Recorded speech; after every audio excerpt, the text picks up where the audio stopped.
All right, guys, welcome to another episode of the Protestant Libertarian Podcast. My guest today is Dr. James Crossley. Dr. Crossley is the academic director of the Center for the Critical Study of Apocalyptic and Millenarian Movements and professor of Bible and Society at MF Oslo in Norway, as well as a teaching post in Cambridge.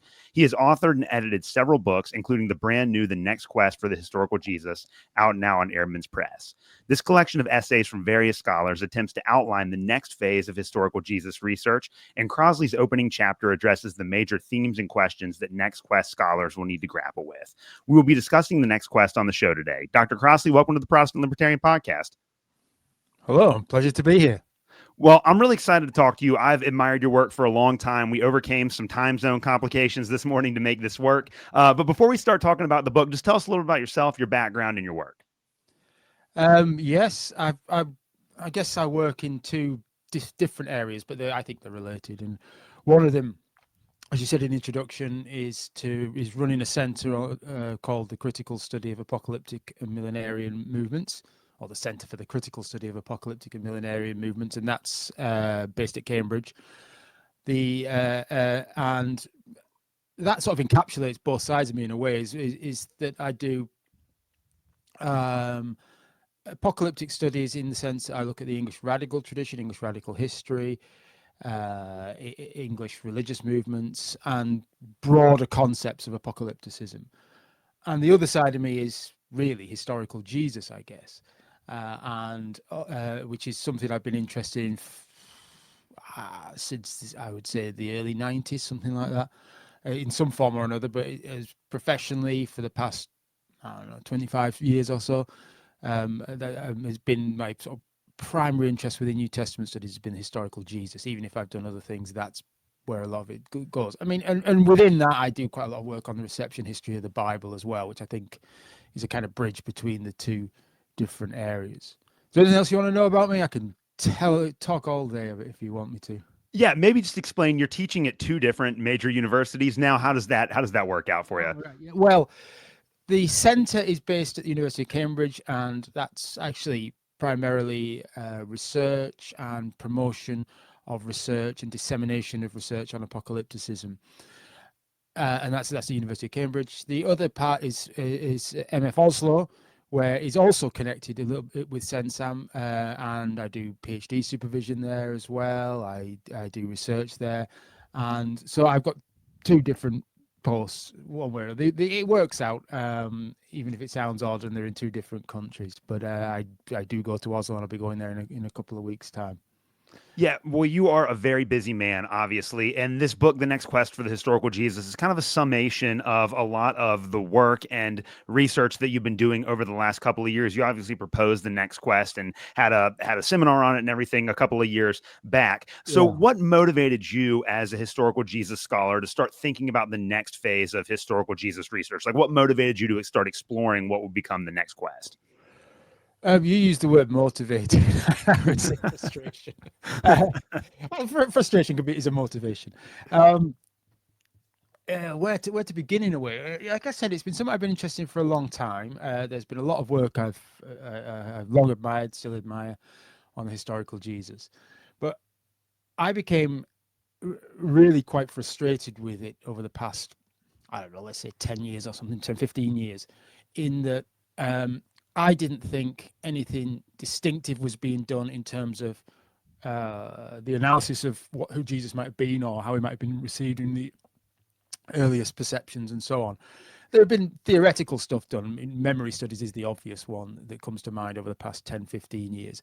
But I thought the results ultimately just kept looking the same. And not that they were wrong.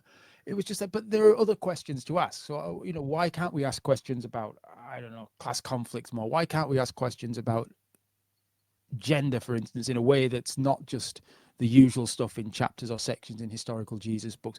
What about the thing that just sort of kept coming back to me? Why isn't slavery discussed in any significant detail? Yeah. I know it's kind of a hot topic now and all that, but this isn't just some sort of trendy thing. It's slavery is a central institution in the ancient world. Why do we not talk about that other than sort of some vague metaphors to do with what Jesus is teaching? So there were things like that. I just thought, and many more that go in the books, to take an example from the book, I didn't think of this, but I thought it was the one on aura. I thought questions like that, get thinking like that. I think, why not? Why don't we open this up to a wider range of interest than we usually get? And how many times can we talk about the same thing about the kingdom of God or the cleansing of the temple or whatever? And okay, there's 3, 4, 5 different opinions on it, but there's nothing earth-shatteringly new when we talk about these kinds of things. I didn't think, and they've been repeated and repeated. And the other side of it was actually, again, which I say the two interests of mine link, is that there's loads of stuff to be done on the history of scholarship on this, and there's, I mean, I do some archive work, and I kept seeing stuff on Jesus and historical Jesus, people talking about this thing. They're just just gone bypass scholarship. And there's I couldn't even begin to guess how much untapped material there is there on the history of the quest for the historical Jesus, whether it's scholars' letters or whether it's newspaper archives or whether it's popular receptions, popular interpretations, you name it. There could be all sorts of material out there on that kind of thing. So anyway, I was kind of getting increasingly frustrated with this, and I said to Chris Keith, co-editor, talk to him about this one. I'd expressed my frustrations, and he had his own frustrations, which were not dissimilar, but we realized we complemented one another, and we thought, right, why don't we just push this hard then? Let's just do something a bit different, make a statement and see what happens. And I said, well, we'll need some kind of fancy term for it. And Chris knows that I was quite strongly did not believe in this idea of numbering quests, always. So he said, Chris just says, well, why don't we call it the next quest?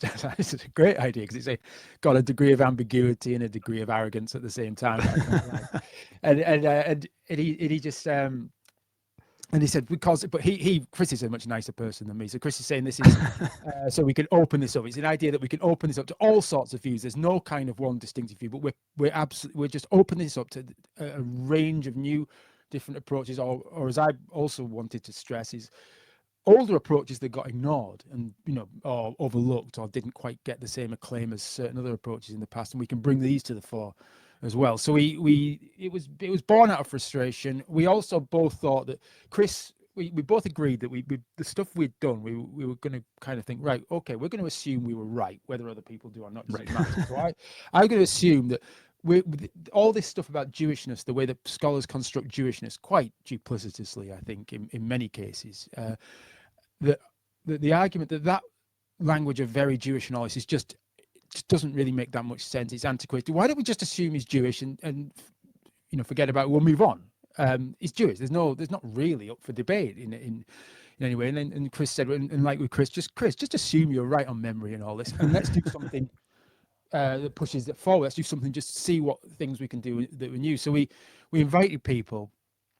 And we opened it up. We didn't actually get many people coming in, but I don't know if it even got seen, sort of more open call. But we were very clear in inviting specific people as well, and some of them weren't historical Jesus scholars, and they were saying, "Well, I can't do it." And we were saying, "Yeah, you can. Just say what it might look like if we use the kind of approach you use to historical Jesus." And we've kind of hopefully converted a few people to be historical Jesus scholars since. So we did a couple of conferences in 2022, where one was purely online, one was hybrid, and the book came from that. And Eerdmans were very keen to take it up, and I think it was a good choice of publisher in a way, because because me and Chris, I think, come from different perspectives within historical Jesus and New Testament studies, and I think we hopefully brought some of that together. And I think Eerdmans is kind of placed to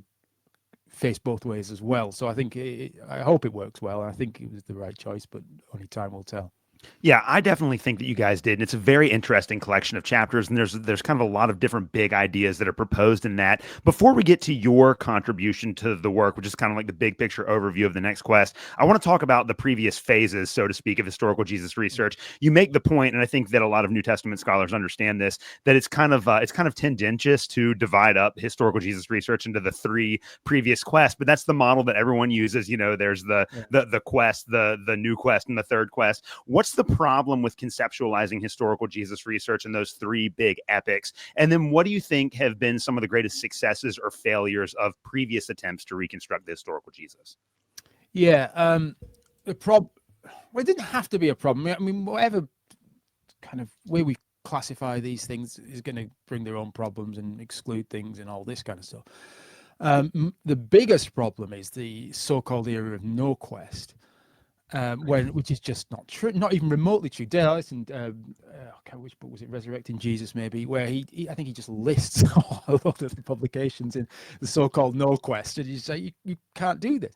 And the other thing in the so-called no quest period is we had the Nazi scholarship, Nazi quest for historical Jesus, by taken seriously in Germany. It wasn't just some fringe thing or anything like that. So to call it no quest is a problem, because it's just simply not true.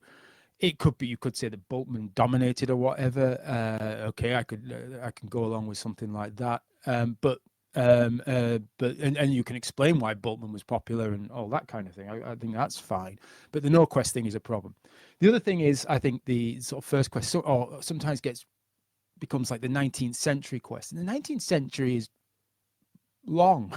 not just talking about the long 19th century. It's just, even if it's 100 years or whatever, it's still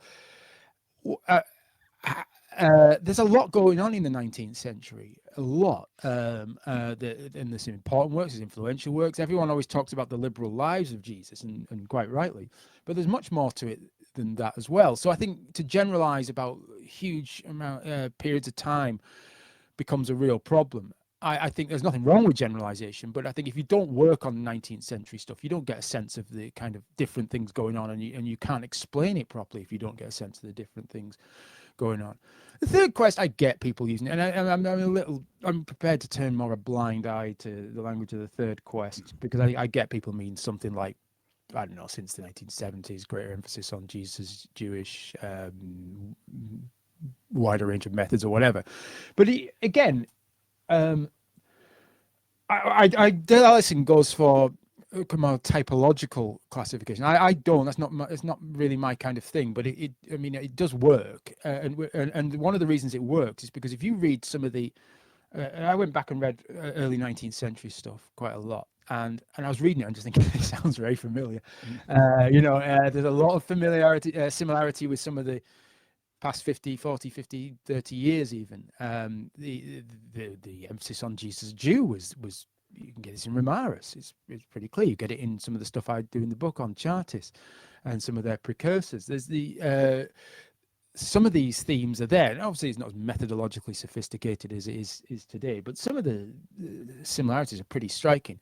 I prefer, as I've argued elsewhere, is to see just scholarship in its historical context, as simple as that. So if the scholar, you read Reimarus in the context of late 18th century and his early reception, I think, as well. You read Thomas Paine or Charles Hennell or something in their context, the people they're connected with, their backgrounds, their audiences, and so on and so on.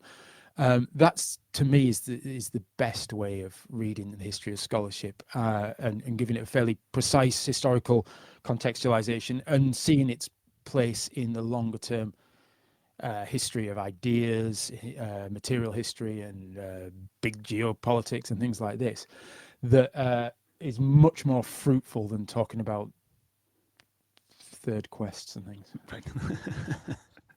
Well, I want to talk about the opening chapter of the book that you contribute, because it's going to frame like the rest of the proposals in the book. You're, again, offering kind of the big picture. Here's the direction we're trying to take historical Jesus research in the future. And you have a quote at the very beginning of that chapter that I want to read, because I think that this really does kind of encapsulate a lot of what you're trying to accomplish. So you say that the goal is, and this is a quote, to move beyond searching for an interpreted reality behind the text and hypothesize the historical Jesus by means of the material, cultural, and historical process by which the images of Jesus were produced and transmitted. So talk about that goal to my audience. What does that mean, and what are you looking for exactly when you make that claim?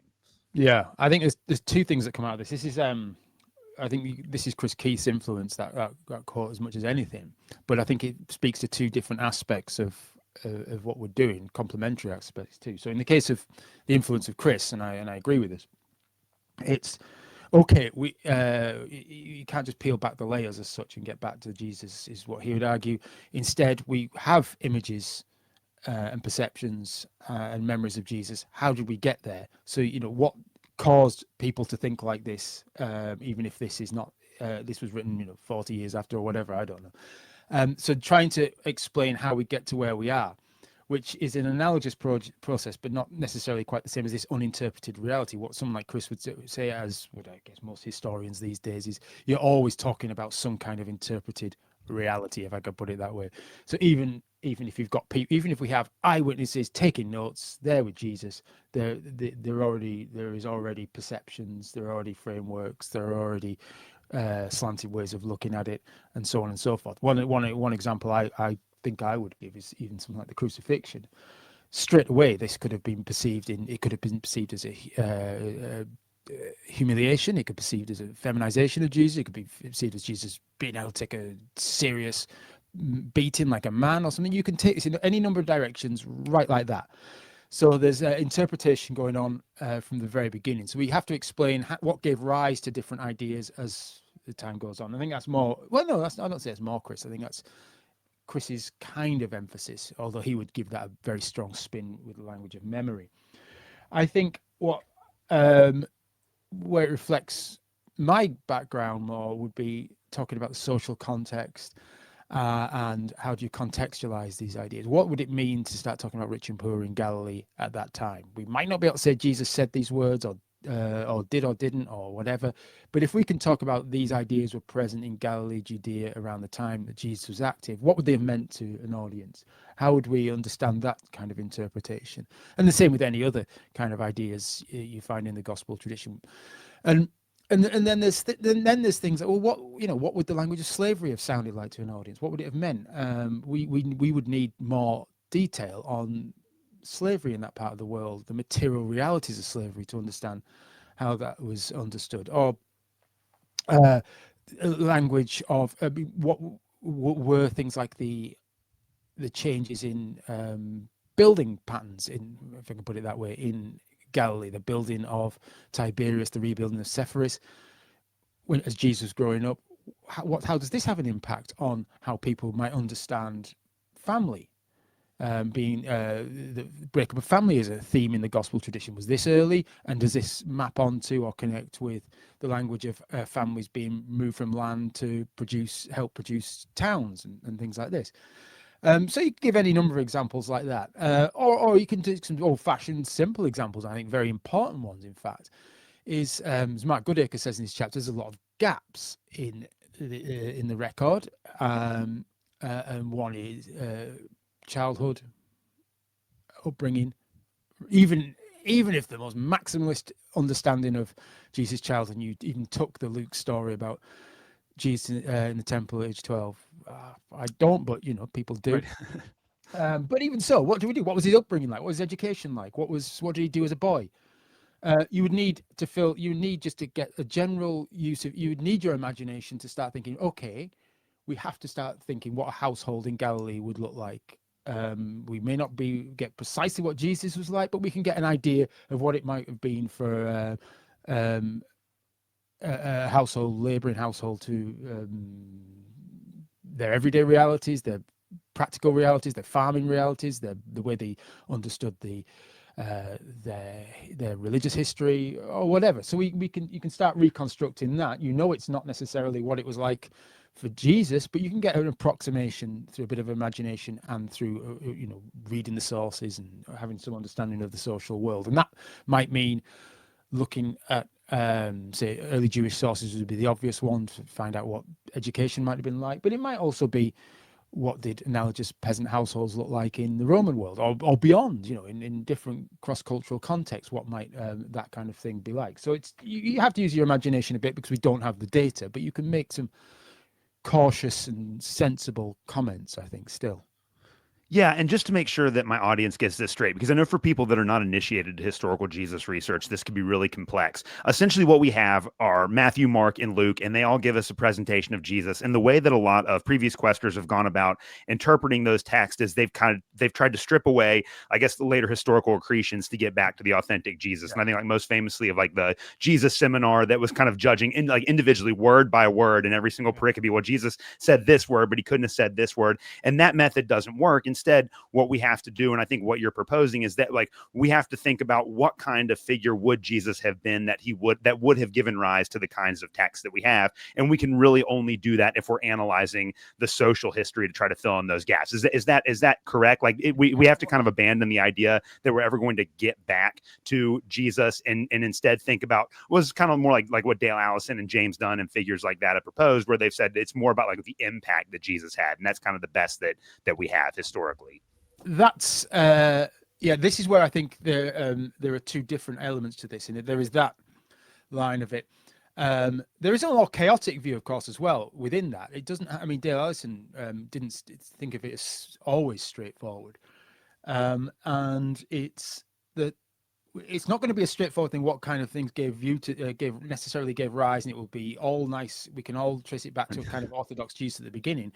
People can misinterpret. Someone once told me, history of interpretation is the history of misinterpretation. People take things in all sorts of directions, and it's not always obvious that they would have gone in that direction. So I don't think we should be careful. I'm not saying you implied this, but we've got to be careful in thinking like that, that this just doesn't straightforwardly take us back to a nice Orthodox tradition of Jesus behaving in the way we would hope it would, and gave rise to these Orthodox small o gospels.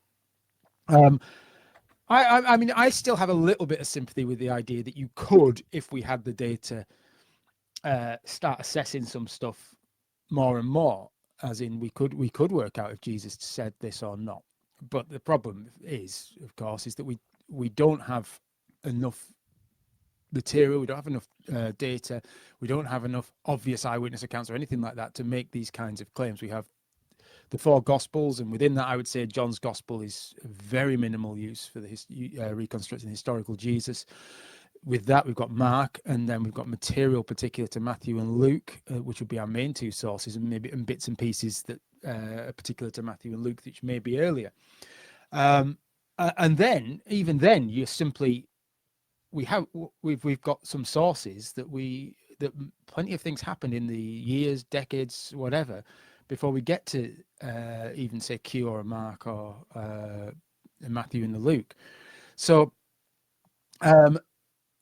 we don't know. There's a whole blank there. Occasionally Paul might come up with something, say, on divorce in 1 Corinthians 7, which he says he got from the Lord. So that you can get, there are clearly some traditions floating around, some ideas floating around that you can map this onto. But by and large, it's very, very difficult. And so I'm kind of quite agnostic on a lot of this stuff, in that did Jesus argue about plucking grain on the Sabbath, as it says in Mark 2:23-28? Maybe. I mean, I think it's plausible. One teacher arguing with another teacher about whether plucking grain is acceptable on the Sabbath seems standard enough kind of debate. Whether it did happen, I have no idea. But what I would say then is the way to go about this is to think about this thematically, and whether it was plausible at that time and place. And if you can say, and perhaps, is this something that's not of that much interest to the emerging Christian movement, or whatever label you want to give it? So in the case of plucking grain, we might say plucking grain on the Sabbath was culturally plausible, certainly. Seems to have been, you could argue it was particular to that part of the world. You could say it was not necessarily of that much interest, as far as we know, to early Christian groups. So you bring that together and you can start thinking, well, okay, this perhaps is an early theme, and you can see similar themes in the gospel tradition that make it. So you could say, well, these early themes about Sabbath disputes and so on could be there, or purity is a very good example as well, I think, could be there in the earliest material about Jesus, but we have to ultimately be agnostic on whether Jesus said or did the things that were attributed to him. And that's, the very difficult bit. I think you can sometimes do it in the negative, I think, for instance, with John's gospel and bits of the other gospels, of course, that you can start seeing, well, this reflects later theological ideas that, from a different period of the first century. You can sometimes do that. And you can add on other bits. I mean, if you use carefully, you can talk about use Aramaic. If you factor in all these other things, and you can say, well, okay, we've got an argument of collective weight that some of this stuff looks like it's early tradition, early material, and then how might we interpret it? How might we explain that? But I've worked on modern biography, actual biographical material of a 20th century figure, and and I've got access to archives, I've got access to letters, all these kinds of things. I've got newspaper articles, and there are things I'd love to know. I just don't know it. I can only guess. And that's then. We're talking. I mean, imagine this is like, even at the most conservative dating in Mark's gospel, we're still talking a decade. But we're talking a long, long time when this material anything could have happened to it, and stuff can get spun and embellished and developed dramatically. What, in a week, Right. a year, 5 years, or not? So I think it's very, very difficult to be too precise. Where am I going with this? What was the question? Oh, no. You're doing a great job. Just talking about the reception history of Jesus and how we can't necessarily get back to exactly what he did and said in the way that maybe previous scholars have thought. The question then. That's good. Yeah, but that was a brilliant answer. The other thing that you do point out in your article that I think is really helpful, and I would like to hear your comment on, is that the next quest has to just understand that Jesus is Jewish, full stop, no qualifications or anything like that. And I want to talk to you about why that's so significant for understanding of historical Jesus and the ways in which previous questers have kind of gotten this wrong. Because even someone like, again, like when I first started reading historical Jesus research, N.T. Wright was kind of the big name back then, and he's known for calling Jesus very Jewish. But even then, that's kind of an awkward way of talking about Jesus's Jewish identity. And so maybe walk us through why the Jewish identity of Jesus must be a non-negotiable, and how previous questers have done maybe not like a great job of articulating his Jewish identity. I say non-negotiable. Anything's up for debate, obviously. Yeah. But I mean, it's non-negotiable in the sense that the argument against him being Jewish is just it's almost impossible. We don't entertain conspiracy theories and things like this. So I think everyone would agree with that. But the way in practice things have been different. So the period where Jesus being Jewish was challenged was in the Nazi period, or before the Nazi period, but certainly in the run up to it. So it was all part of the same thing. And there's been a lot of negativity about Jesus. So people would say he's certainly Jewish, born Jewish and something, but opposes Judaism, the religion or whatever. And the religion of Judaism is often cast as the negative foil for Jesus. So Judaism is about cold, harsh, legalistic religion. Jesus is about grace, love, and whatnot. So you still get that in the post-war period.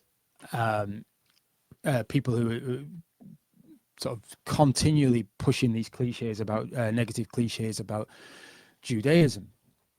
And then in the 1970s, things began to change, and a real emphasis on Jesus being part of his Jewish context. But a lot of the same arguments just remained. The structure of the arguments remained, or the supersessionism remained. When people would say, yes, Jesus was very Jewish, and then have it, and this is what Judaism was like. Jesus still transcended it, subverted it, did something different to it. It's constantly making out Jesus to be different to it while saying he's very Jewish. So, and I think our friend who we were talking about before, N.T. Wright, was epitomized this in scholarship in the 1990s, and he would constantly use the phrase, Jesus was very Jewish but opposed high profile features of first century Judaism. And of course it's entirely historic. I don't think it was, but it's a legitimate argument to say Jesus opposed. Of course he could have opposed some high profile aspects of Judaism. I'm not so sure myself, but but then it was like, why is this phrase very Jewish being used? Now I can imagine insiders talking like this, it's a very Jewish thing to say or whatever, or that's not a very Jewish thing to say. Okay. But that's not my concern. If it came up in the text, okay, that would be my concern. But my concern when we're talking about this would be how did Jesus perceive himself? How did his followers perceive him? How did outsiders perceive him? Did they perceive him as Jewish or not Jewish? And then sometimes it's just not even discussed. No one's really discussing this. Now, for Paul, it's different. The context is really quite different. You've got a significant number of non-Jews involved, and those questions are clearly fraught for Paul. But in the case of Jesus, they're not. They're just, and this is where I think some of the discussion goes. Were the Jews responsible for Jesus' death? Is in one sense it's a completely loaded question for obvious historical reasons, right? In another way, it's a very strange question, because I'm thinking, take another example, cross-cultural example, is a character called John Ball I worked on. He was in the English Peasants' Revolt, so-called Peasants' Revolts of the 14th century, and he was executed. But I mean, I just don't think we would say, did the Christians responsible for John Ball's death, or were the English responsible for the John Ball's death? Is not something the way you would. It's just a weird way of framing the question, and I think, well, perhaps we could just simply assume Jesus was Jewish, and we could assume that the entirety of Jews were not responsible for Jesus' death, or even the Romans. We might just talk about there was this authority, that authority, and they discussed and did this, that, and the other. But start talking about in terms of ethnic or national blame is got all sorts of problems, I think. But even more so when we say that Jesus did this and it was very Jewish, what do scholars mean by that? Now, if insiders use that language, that's one thing, but when scholars start saying something was very Jewish, what does that mean? I don't even know what that means. How does it compare to? I probably used the phrase in the book, or someone did. Not very Jewish, a bit Jewish. How do you measure even what very Jewish is? How is Jesus more Jewish than, I don't know, John the Baptist, or how is Jesus more Jewish than Josephus, or? And some scholars do say things like this at times. So and so is more Jewish, is the most Jewish Jew, and all this kind of. I mean, it's absolutely meaningless analytically. I cannot. We'll do a league table of who was more Jewish than others. It's insane for a scholar. But you would say, like, but the flip side of this, of course, we're going to use Jewish texts. I mean, the most obvious contextualization for someone like Jesus, they will illuminate his teaching. I mean, but then at the same token, I think some of the problems of this is that people who use, say, philosophical texts to discuss Jesus have been deemed to create a non-Jewish Jesus, and I think that's a really bad move, because why couldn't a Jew in the first century have discussed philosophical material? Well, we know Philo, for instance, but that doesn't make Jesus non-Jewish, right. And it's an analytical category for scholars to say, oh, he's starting to use this philosophy, that philosophical system, that, oh, he's read it or whatever, or he's familiar with it. That no, and it, just like today, you couldn't. I mean, okay, there's all sorts of things you can say about Jewish identity, but Jews engaged with non-Jewish philosophical traditions would not be a way of defining if someone was or was not Jewish as an analytical category. And I think there's the same principle in the first century. Certainly, and obviously, we will want to be using as precise contextual material as possible. So if we can get stuff that's from that part of the world, written by Jewish authors, there's some obvious benefits from that.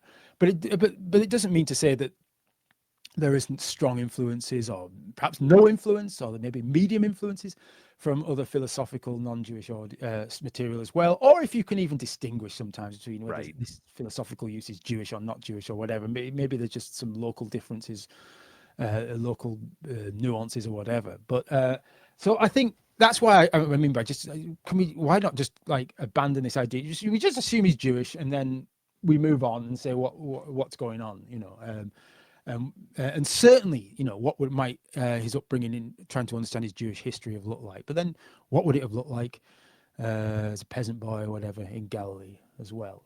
Without having to say whether that's Jewish or not Jewish, it's meaningless.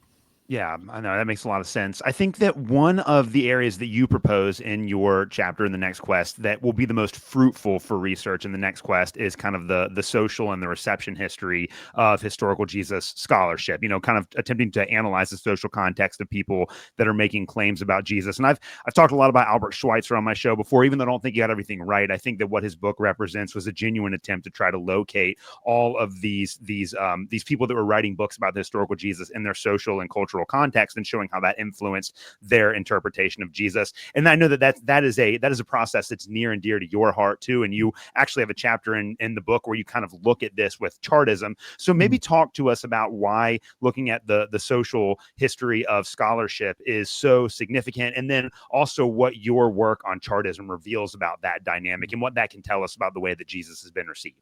Yeah, I think I probably agree with your assessment of Schweitzer as well. Um, the the social history of scholarship needs there's just loads of stuff that could be done on this now, and I mean, to generalize a little bit, a lot of the history of scholarship, at least in as presented in historical Jesus books, there's some quite good, very good stuff, in fact, done outside the conventional venues. It's usually just to say, here's Romaras, here's Strauss, wasn't he a bit naughty, and it wasn't difficult then, and here's Schweitzer, and here's so and so, and look at the pros and cons, and that's fine. Um, I don't think a lot of the history of scholarship is really been taken seriously in its context in historical Jesus scholarship, and there is a ton of work to be done, as I said. Now, the one example that comes to mind is, again, the Nazi scholarship, that kind of amazingly, this was overlooked for a long time. I think I can explain why, but that's another question.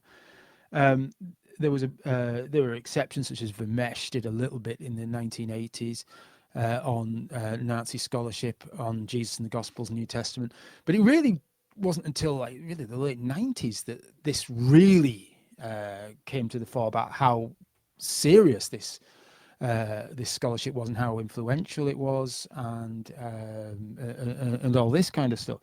So there's an example of that. We should have, shouldn't we have been doing that earlier? Contextualizing scholarship, understanding in its historical context, and so on.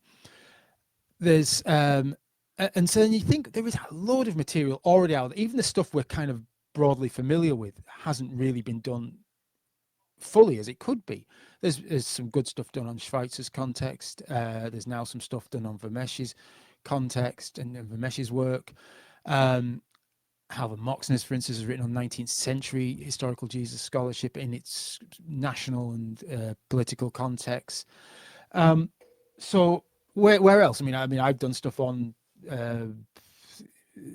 the geopolitics of the past 50 years in relation to modern historical Jesus scholarship.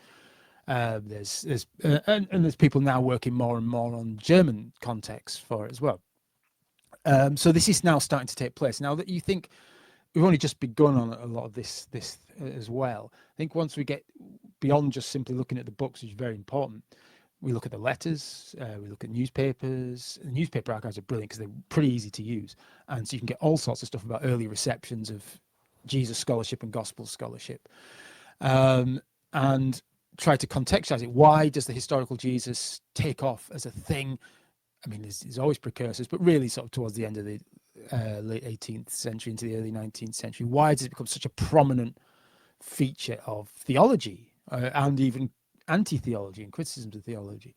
Why then? And so I think some scholarship now is starting to answer these questions. Why was this rhetoric about Jewishness so prominent in the past 50 years when people started talking about very Jewish and things like this? And the Nazi one is another example. How come a lot of people in Germany, not a lot of people, I don't know how many, but a number of prominent scholars denied Jesus as a Jew, or put these stark contrasts between Jesus and New Testament texts and Judaism? Why in Germany in the turn of the 20th century and for the next few decades? I mean, there's a fairly obvious answer for that, and you can dig deeper. So there's that. And then you think, well, okay, as some people who work, for instance, in post-colonial biblical studies have argued, the quest for historical Jesus and critical scholarship is also emerging at the same time as sort of prominent parts of European colonialism and imperialism. What's going on there, and what about the Sugitharaja, for instance? Our Sugitharaja has done stuff on Jesus in Indian context, including connections with the historical Jesus. And again, you think there must be loads of material in that context about that whole colonial encounter. So, and I'm just scratching the surface here. I mean, Latin America, it's probably, Right. you know, there's going to be loads. North America, I mean, there's been some good stuff done on North American quests, and just think how much archival material is out there. So the stuff I did, I wanted to use an example of how we might look at different people talking about the quest. And in Britain, the narrative was something like this. The English deists influenced Reimarus. Reimarus influenced everybody else, and the quest for the historical Jesus wasn't really embraced until the latter half of the 19th century by Anglican cleric scholars. The story is actually quite different if we look at newspaper archives, for instance. So in the mid-19th century, this mass working class, I mean, it is mass, it's huge, working class movement called Chartism, pushing for political representation and better conditions and the workplace and other things. Clearly very interested in the quest for the historical Jesus. They know Strauss. We also now know, and this has been overlooked, that there was a cheap translation of Strauss doing the rounds. It was mentioned by Engels. It was mentioned by others as well.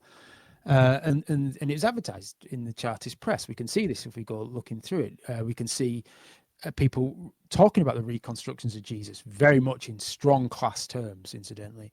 And they over a sort of 10, 15-year period, there's loads of material and adverts for Strauss, for Thomas Paine and things like this. And then you could start tracing it back. There's Charles Hennell writing roughly at the same time. He's a little bit more known for sort of middle-class dissenting tradition, writing around the same time as Strauss, independently of Strauss, and does a comparable argument. And then Strauss, I guess, I keep forgetting about the audience, and some of you may not know this. David Friedrich Strauss is the main sort of German skeptical life of Jesus in the 1830s that influences this idea that we can go back and reconstruct a Jesus shorn of the miraculous from behind the Gospels. So there's all this stuff going on from different perspectives. It's not just like a sort of hard humanistic perspective. There's more conservative religious types involved in it as well.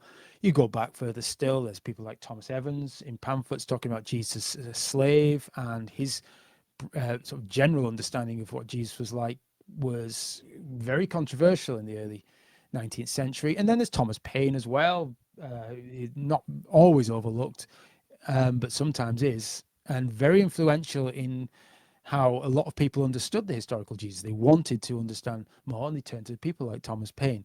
So the newspaper archives for Chartism, there's loads of material on it, absolutely loads. And it's clear that the understanding the historical Jesus was thriving in that context before it really takes off in the universities in Britain.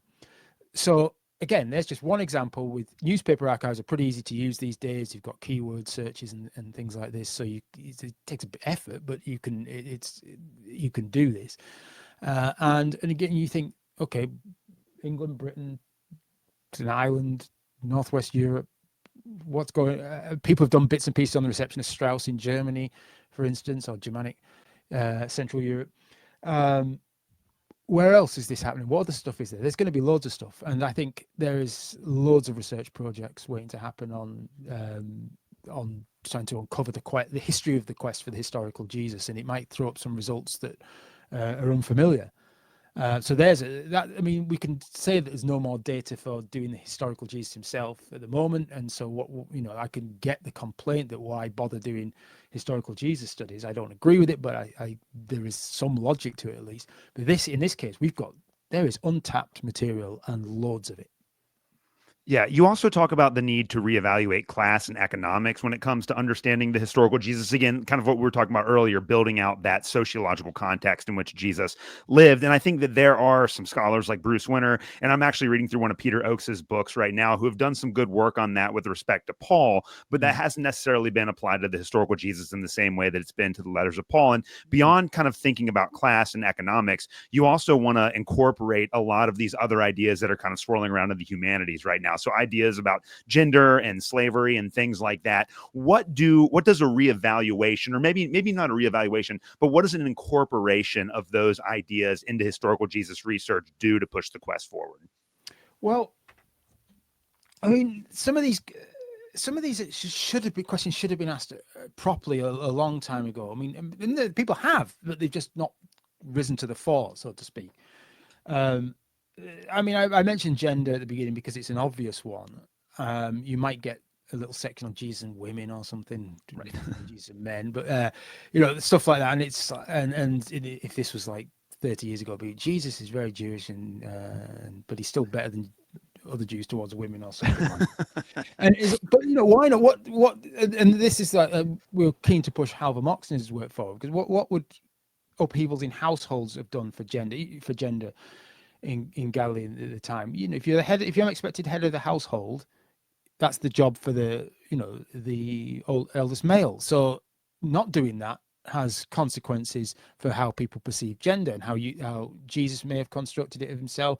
And I'm not saying, in fact, he could have thought that, no, what I'm doing is more masculine or something like this potentially. So martyrdom is a good example where all sorts of traits about manliness are tied in. But there's loads of other stuff that's being done. I think often outside historical Jesus studies, which is a very small c conservative field these days. Once it was kind of very almost revolutionary field, you might say. Um, so disability studies. I mean, that's kind of thriving now, but barely touched upon in historical Jesus studies. And then there's also it seems a very obvious theoretical framework to apply to various stories in the gospel tradition. And I think on something like the resurrection, which I couldn't stand doing that subject anymore. It was so like I don't want to touch this subject.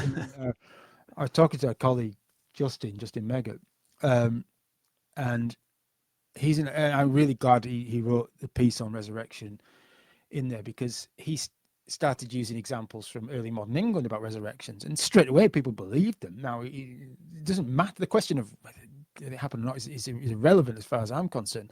But the fact that people can absolutely convinced that these bodily resurrections or whatever resurrection happened, and you can do comparative studies of why how ideas spread and things like that without having to go down that question of did it happen or did it not.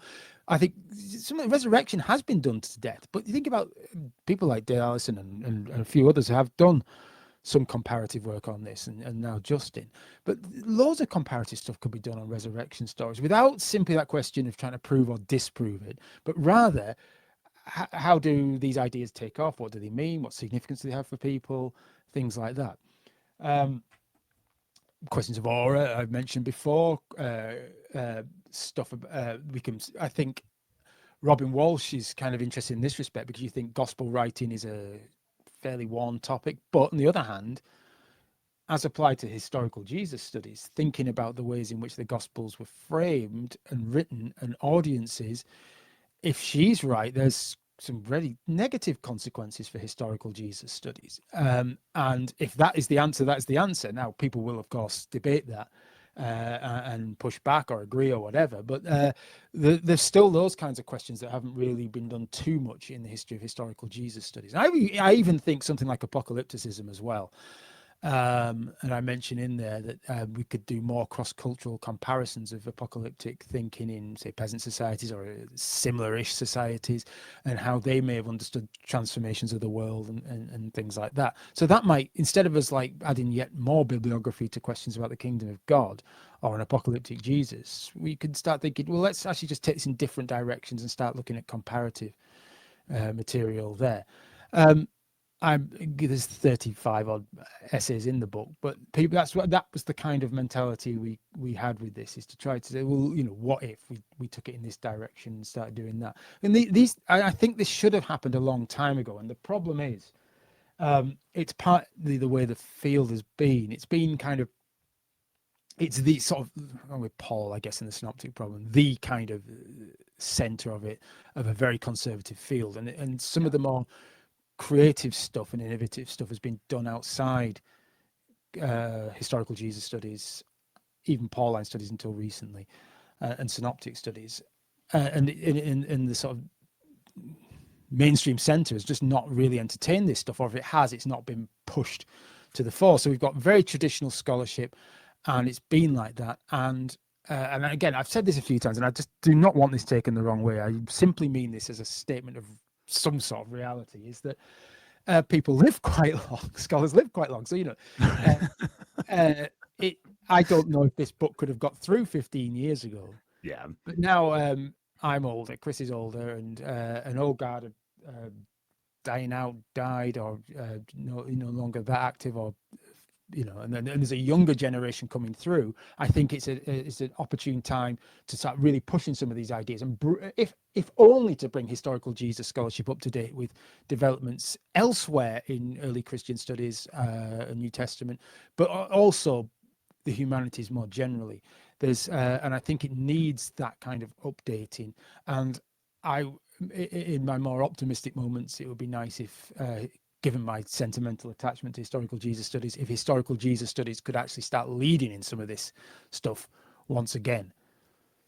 Yeah, I totally agree with that. You do, in your article, talk a little bit, or in your chapter, you talk a little bit about anticipated pushback for the next quest, which is what you're kind of hinting at the end there. And I can already, just reading through some of the chapters in the book, I can already see where, in particular, like very conservative theological scholars would immediately balk at some of the proposals that were being made. So I can understand like why there would be a critique from that quarter of New Testament scholarship. But what are some of the criticisms that you anticipate, or maybe you've already experienced? Because I know that these ideas have been out there for a couple of years now, and I've seen some people comment on them in some of the books that I've read. What are some of the criticisms that you anticipate, and how would you respond to those criticisms?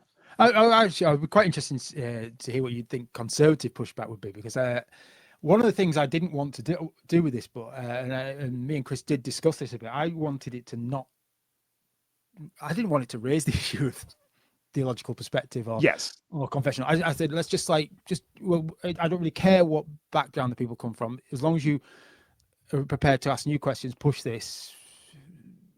I mean, we've got Catholic, evangelical, non-believer, but I mean, in one sense, and I don't even know what half of them are. I don't want that to be the kind of defining thing, and I think that has been. I think there'll be conservative pushback, certainly with a small c. Why would a big C matter even here? Right. But there'll be. I could see some of it, because like we're not asking the usual questions, and that's the usual questions of what they kind of like. Did it happen? Did it not?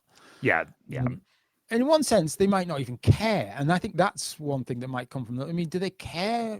I don't know. Do very conservative evangelicals care about the history of scholarship in mid 19th century England? I don't know. Maybe they just don't care. Do they care about I'm trying to think of an example, disability studies? I don't know. I mean, maybe they do, but it's not something you really hear that much from the very conservative end of scholarship. But I don't. At the same token, they may just, it's not going to necessarily offend them. But I don't know. So I'd be curious to hear what that pushback is. Yeah, I mean, I think just from my perspective, there are so many, and maybe this is more of an American phenomenon. And I go to a pretty traditional church, and so I know that like when I talk to people about this, I just kind of get a sense for the information that they expect the Gospels to give us. And in our in my culture, it's just that like the Gospels are true. Everything that happens in the Gospel must be true. And if there's one story that's recorded in the Gospel that didn't actually happen in real life, then we can't trust any of it. And I think that there are so many people that are just wedded to that idea. But again, like some of these people are even they're even very critical of conservative scholars like N.T. Wright, because N.T. Wright also opens up space for saying, well, maybe Jesus didn't exactly say it in this way. And for hyper conservatives, that's an automatic no go. But I think that has a lot to do with theological commitments about how the Bible has to be interpreted, and that would create an anxiety that whether it is like disability studies or incorporating any of these other ideas, they would perceive all of that as trying to undermine the authority of the Bible, which it doesn't necessarily have to do. Like but that's more of a theological commitment. But I think a lot of it for the conservatives just goes back to this idea that, okay, the Bible says it, I believe it, that settles it, and that's kind of the mentality that a lot of people have. And I can anticipate some people that I know reading some of the articles in this book and automatically being averse to what's being said just because they're worried that it might undermine that theological belief. That makes sense. I get you now. And I'm sure you're right. And that's that's not a problem just for us. That's a problem for a lot, I guess. Anyone who's working with those kinds of questions. But I guess historical Jesus stuff frames it quite centrally. And in one sense, I guess that isn't really our audience anyway. They are probably too different. The world is just too different in one sense. Not to say that conservative scholars won't get involved, but conservative scholars are not the same necessarily as people in conservative churches, although they have to negotiate those two different things. I get that. Yeah, I see what you mean. Sorry, I was thinking in terms of scholars. Okay, so the real question that you asked about pushback, there's a few things. One is you can't say anything about historical Jesus. There's no new data, and as if we didn't know this. That's what kind of that bit frustrates me a bit when people say this. I say I don't care how many times I write this or say this. People just will just say it anyway, because people have templates in their head about how they think they're meant to react, and they believe that, and that's that. So to that I would answer is yes, I'm perfectly aware, and so is everybody else, that there's no new data. What we would say is, no matter how you interpret and reconstruct the ideas about historical Jesus, what this would bring is we're pushing different interpretive frameworks for understanding the data. We're not saying there's new data. We're saying, okay, you could do this in a different way. We do not have to follow the standard chapters of a historical Jesus book or ask the standard questions. We can ask different questions of this material and get answers. We can talk about a broader context than just the sort of history of ideas and theological context. We can push social context even harder. I know some people have. And things like that. So it's the interpretive framework, I think, that we are trying to push that's different, not for the millionth time that there's more data out there. So let's just get that straight then. Get that straight. I'll be ignored, but I'm going to keep saying it until the day I die. Okay. The other ones are, there's a few, one like this is kind of from more sort of liberal, even radical wing of scholarship. You hear people say things like, it's you're just going to construct a Jesus that's palatable for the interpreter, for your age, for your times. It's all ideology. What why are you doing this? And to that, I'd say, in one sense, yes, of course it is. All we're going to reflect our times. Everyone does, not just this. Why are you singling out historical Jesus studies? If you do 2nd century Gnosticism, you're going to reflect the issues of your times, even if you think you don't. If you do, medieval whatever, this is just it's too broad to be of any use whatsoever. If you said, I would say, frame the question: how do the questions we ask reflect our time? Why? What are they doing? Contextualize them. Fine. I think that's the way you go about it. But just to state that it's all ideology, well, I just say, well, so is everything you're doing as well. So why are you singling out Jesus? So these are the kind of questions you're going to get. I think another one we will get, and some people have hinted at this, is, oh God, I've said a complete collapse. I'll go to my fourth one, because I had Okay, perfect. The fourth one was like, well, my favorite scholar did this in 30 years ago, and I was like, yeah. We're not even what we're saying. Good, and because we bring that forward, we're opening this up for you to bring forward. If your stuff's not in there, go and do it. We're trying to encourage people to kind of bring out stuff that they think has been overlooked in scholarship. So we will cover stuff that's been done before. We hopefully will push stuff that's not really been done before, but we will be bringing to the fore stuff that's been ignored in the past, and I think that's important to do. But just because we don't include your favorite thing doesn't mean to say that the intentions were wrong. I think the intentions are there for, if you've got the complaint to make, why don't you go then and start, there's some momentum being created now, go and do something about it. There's an opportunity that may not have been there 10, 15 years ago. I had another point. What was it? God damn it. Never mind. We covered a lot of ground on that. Well, I got one more question for you before I let you go today, and that's on the long-term impact of the next quest. So ideally, what kind of impact do you want this collection of essays to have on New Testament scholarship? And then I know it's impossible to predict, but if you're looking 20 or 30 years in the future, where do you want to see historical Jesus research at that point? Yeah. Obviously, I mean, one thing I try never to do is predict, because 99% of times you'll be wrong. So I can say what I want and hope for. I think, I mean, it really builds on the last answer, is opening this up to a whole range of new questions, ones we didn't even think of, that could be done now. So to just move beyond some of those old standard chapter divisions in historical Jesus books and think of all these new things you can do. I think in the short term, I think, and here's where I might just predict something, I think something like slavery is the one that could get a quick take up, because it will, a number of the subjects will be quite new, I think, to traditional historical Jesus scholars, and that's understandable. They're not necessarily going to be get into the kind of critical theoretical work on this, that, or the other. But in slavery, I mean, this will be, for the ancient historian, this is ideal. I mean, this is the kind of classic historical work that can be done. I mean, it'd be, and as well as, I hope, read up on theories of slavery and so on. And there's a lot of work done on New Testament studies and early Christian studies on slavery that is easily accessible to New Testament scholars and historical Jesus scholars. So I think that you could do a lot on the material reality of slavery, and I think that will happen fairly quickly. There's already a number of people I've spoken to who are already pushing these kinds of questions. And so it'll be those kinds of things.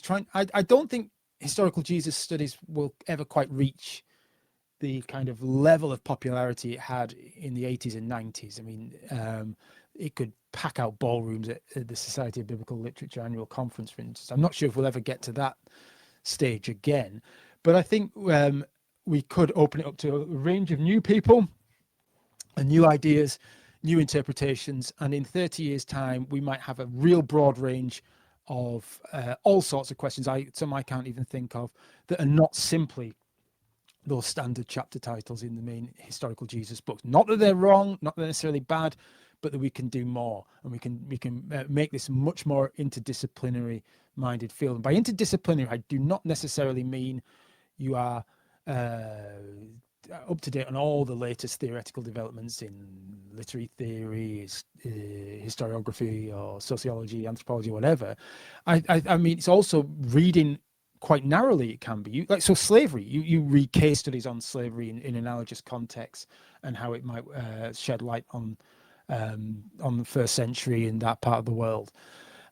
It's about trying to just, even if you work on a niche area of this, expand your knowledge on it, but in a way that you're comfortable with and that you know and you can work with, and that is an interdisciplinary contribution in my mind.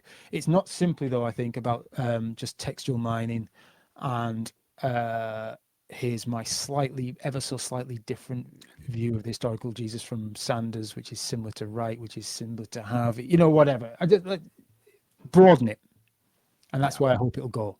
But it's really going to depend on the take-up of scholars after me. I think we'll see, or at least roughly contemporary with me, to see if they're up for this, and they may not be. Yeah. Well, Dr. James Crossley, I've really enjoyed talking with you today. This has been great, and I love what you guys are doing with the Next Quest. The book is The Next Quest for the Historical Jesus. It's out now on Eerdmans. I highly recommend that everyone pick up a copy of it and read through it and think about it. Before I let you go, I want you to have an opportunity to tell people where they can find your other work and follow you. I know if you want a good example of a lot of the things that we've been talking about today, you wrote a book, I guess about 20 years ago at this point, called Jesus in an Age of Terror, which I think kind of encapsulates a lot of the ideas that we've discussed. It's a phenomenal book. I know a lot of people in my audience would really appreciate that contribution, but just where can people find that and your other work, and where can they follow you? Well, they probably best not follow me on social media because I don't really. I do it, but I just sort of forget about it for a few weeks Right. and things like that. So, the best place is to go to the webpage. I think either the Cambridge one will give all the links in the Faculty of Divinity, or the MF one should. I don't know if that gives the links or not. MF Oslo, but the other one is the Center for the Critical Study of Apocalyptic and Millenarian Movements webpage, censam.org, I think it is, and that will give bibliographical references and things like that for people who want to follow these kinds of things up. Perfect. Well, Dr. Crossley, thank you for coming on the show today. Pleasure. Good to meet you.